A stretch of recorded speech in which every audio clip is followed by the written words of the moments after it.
The day started out really nice.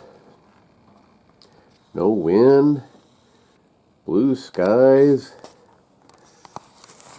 Really very nice. But it didn't stay that way.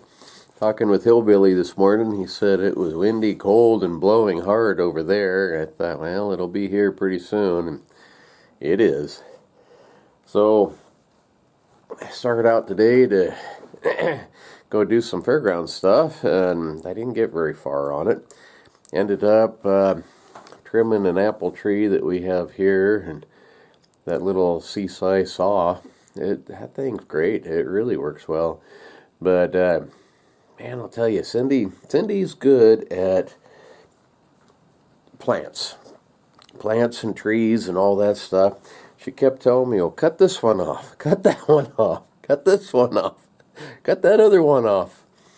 There ain't a lot of tree left. She says it'll be okay though. I hope so, because it's the only apple tree we got. We got a little crabby apple. That crabby apples, I guess you can make jelly out of them, but they're not good for eating.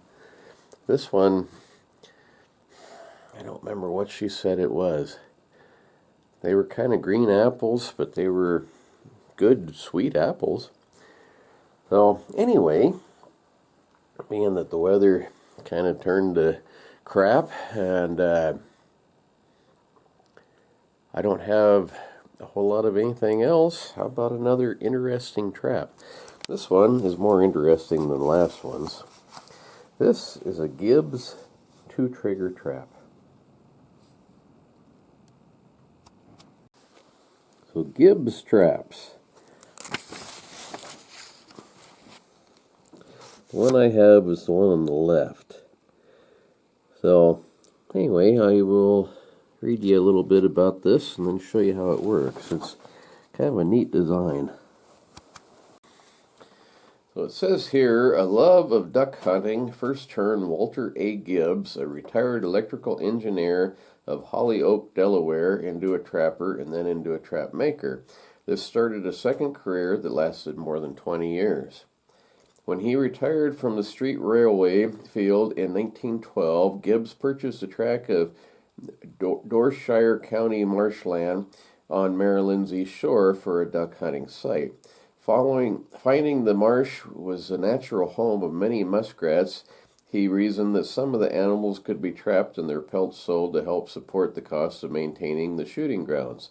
In the first trapping operations on the Maryland tidelands, Gibb found that 1/3 to 1/2 of the muskrats initially caught in the traps escaped through ring-offs. That's what I was talking about yesterday. The reason for the stop-loss trap, if the water isn't deep enough, basically to drown them, they can just spin circles and twist their leg off, which I know that's one of the things the antis really hate about trapping, but it's kind of a fact of life, especially with muskrats. And the muskrats, I mean, I've caught some that don't have front legs at all. They survive just fine without them, but it's not what you want. You know, you not only do you not catch the muskrat, but you triple him too. So anyway, there's ways around that. If the water is deeper, a standard muskrat trap works great.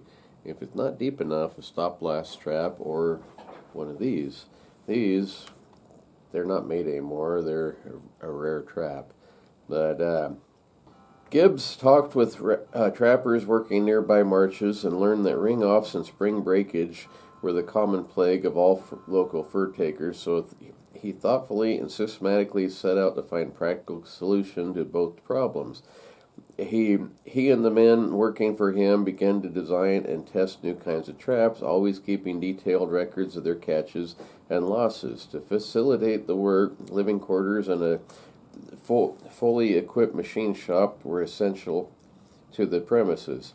Before long, the marsh had become an 800-acre research and experimental area for Gibbs called the Fur Ranch. In their search for a practical and highly effective device, Gibbs and the crew tried out traps with offset jaws as well as regular padded jaws and with felt and rubber and wound with string. They worked with long and underspring traps and composed of small traps mounted inside of larger ones. They also developed underspring traps without crosses and tested the effects of various chain attachments. As many as 1,000 traps were sometimes in use on the marsh during the trapping season. A lot. After roughly 6 years of experimentation involving 76 different models or design combinations, Gibbs decided the group had developed the perfect muskrat trap. One also suitable for mink, skunks, possums, and other small animals.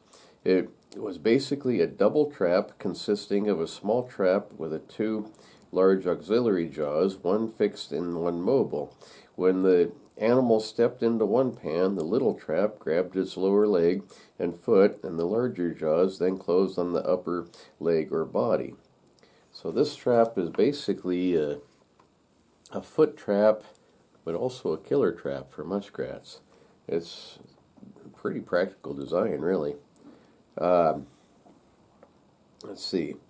This double hold trap made it impossible for the creature to twist and turn on his captive leg and also kept it from wringing off. In addition, repeating testing showed that the coil springs used to power the trap were rarely subject to failure.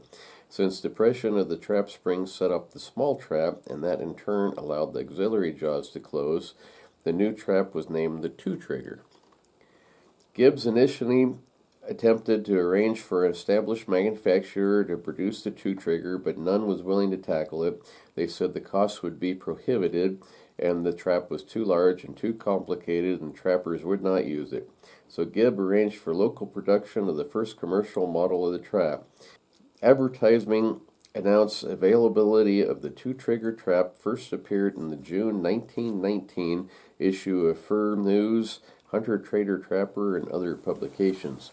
That Hunter Trader Trapper was a 1920s magazine, and that's what my watch fob is on my cell phone.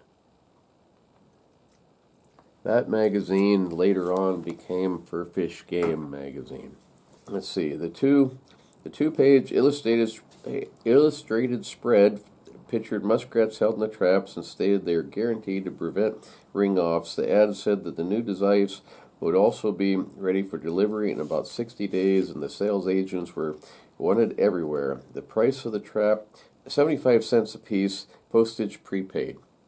The two-trigger turned out on a commercial basis in mid-1919 were fitted with auxiliary jaws and rounded ends and rectangular pans with clipped corners. It would be this trap here. That was the first model of it. The devices made during the later part of 1919 and early 1920 were similar, but had oval pans stamped two-trigger number 1 in the center and patent allowed on the upper portion, made by W.A. Gibbs at the bottom. And that's the one I have here. The pan is unreadable. You can't see anything on it anymore. But this would be the 1919-1920 model.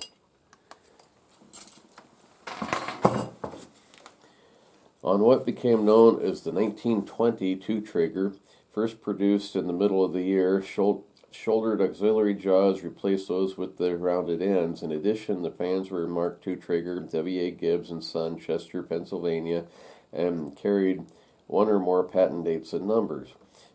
Furnished with or without a tooth plate, they become the standard two-trigger trap made and sold for 35 years. So they were sold from 1919, 1920 for 35 years. What would that make that? I'll have to add that up. I had no trouble at all in math. I flunked that just as easy as falling off a log. For trappers using large number of traps and working difficult territory, lighter two-triggers with the wire auxiliary jaws were first offered for sale in 1924. Also available with or without a tooth plate, as they were known in 1924 model and remained on the market until 1936. A few of the 1920 model traps were made in the mid 1920s were fitted with small trap jaws and having slanted ends and a flat top or center section. To meet the 6-inch jaw requirement limit imposed by some states, traps with a small wire jaw hinged to a single mobile auxiliary were added to the two-trigger line in the 1930s. Even on flat and shallow coastal marshes where losses through ring-offs had always run high, trappers as a whole did not instantly take to the two-trigger trap because they appeared complex and impractical, and the cost was 3 or more times as much as the number 1 long spring and underspring traps then in use. Comparably, few fur takers ventured even to try the new device. However, reports of high success and widely scattered local trials rapidly spread over a large area. That, together with repeated advertising, every catch stays caught, and 3,977 muskrats on the one marsh in one single season without a ring off, soon resulted in fast climbing sales. This was particularly true in coastal regions where large muskrat populations had long produced a major demand for steel traps. So when those first came out, they were 75 cents a piece. This doesn't sound like very much, but I looked that up. In 1919, 75 cents is equivalent to the purchasing power of approximately $13.50 to $14.17, representing a cumulative inflation increase of over 1,700%. This indicates that prices have risen nearly 19 times higher since 1919. So, yeah, they were expensive for their time. The way this thing works, it's pretty cool. You have your standard trap here, and then you have another trap here. This is one trigger, and this is another trigger. That's why they call it a two-trigger trap.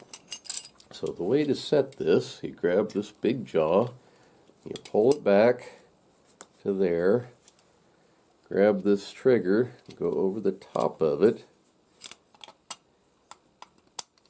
and then it's got a hook right there that it hooks into on the frame of the trap, right there. So then you go over here and you pull that on down, set your normal trap like that. Now if you forget to unhook that, it goes off as just a standard regular foot trap.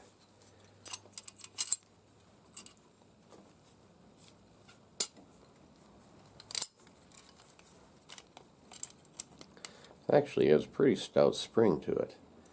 So after you set that, the pan's too high, but anyway, after you set that trap, you come back over here to the second trigger and you unhook it.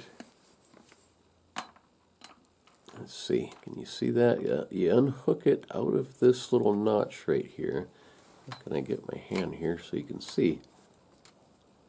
You unhook it right there, and then it hooks to the base of the jaw here. It's got a little notch right there. So now both traps are set, and when the critter comes along and steps in the pan, not only do they get caught in this trap that holds their leg, but it's got basically a kill bar that comes across, and it smacks them. I mean, it smacks them good and hard. This thing, look at this, it's pretty explosive. Whoops. See? Okay, here we go. I have a canned beaver. Caution, these beavers have been known to lie under your covers and lie in wait under your covers and snuggle you to sleep. Contains one fuzzy beaver.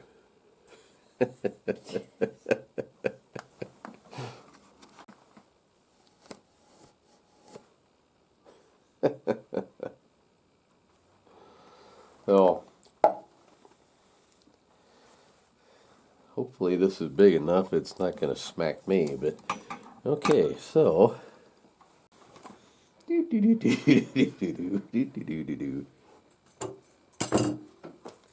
oops, I forgot to undo the. That's what happens if you forget to unhook that second trigger. So you're making the canned beaver your fall guy, huh? Yeah, the canned beaver is the dummy.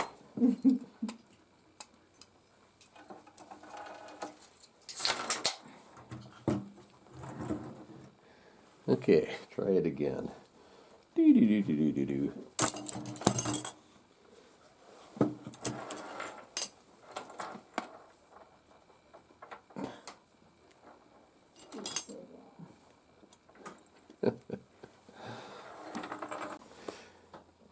Ouch. See you tomorrow, folks. Bye.